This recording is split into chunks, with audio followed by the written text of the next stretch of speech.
When I began, it wasn't art. It was the bastard offspring of spite and punctuality, something contrived in my youth and perpetuated by my subsequent maturation, as if my genius and petulance grew together, entwining their fingers in a loving embrace, holding on to each other dearly as the last folds of my depravity developed. It was brutal. It was beautiful. I have no idea exactly how it progressed. It's a skill, a talent, part natural born and part developed. It took practice, discipline. It took years of overcoming my own fears of what could happen. But just like a muscle, I worked it, wore it thin, and it grew stronger. I called the first months after I had it mastered my contemplative period because I didn't do anything but think. I remember hearing stories everywhere, the news, movies, books.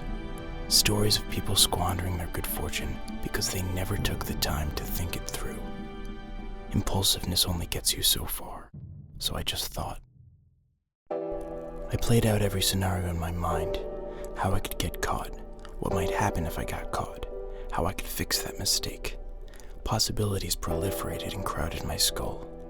My 12-year-old mind churned out risk analysis report after risk analysis report, tackling quantum physics, struggling to travel along the brick road of hypotheses that had been laid out before me, tripping over each paradox like a hurdle that was twice my height, until eventually I realized I could only use it to observe.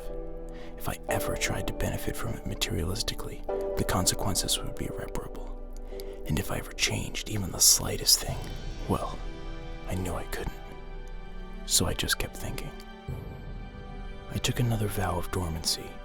In my own clandestine experiments, I had finally gotten a handle on the limitations, how far I could push the boundaries, yet the one outlet that seemed so appealing just didn't fit the bill.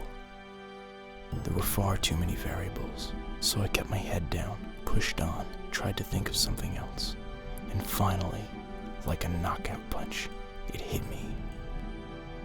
And once I could finally focus on that stirring in my gut, that ache in my heart pulling my spine taut, I just let it fester.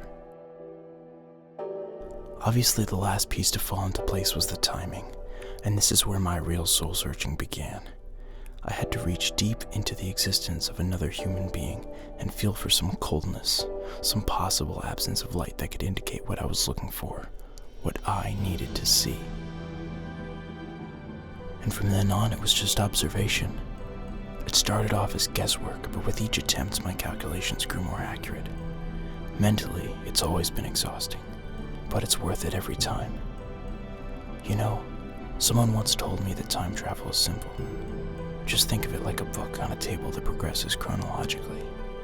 Most people flip through the pages in order: 125, 126, 127. But those of us that really feel up for a challenge, well, we disregard that entirely.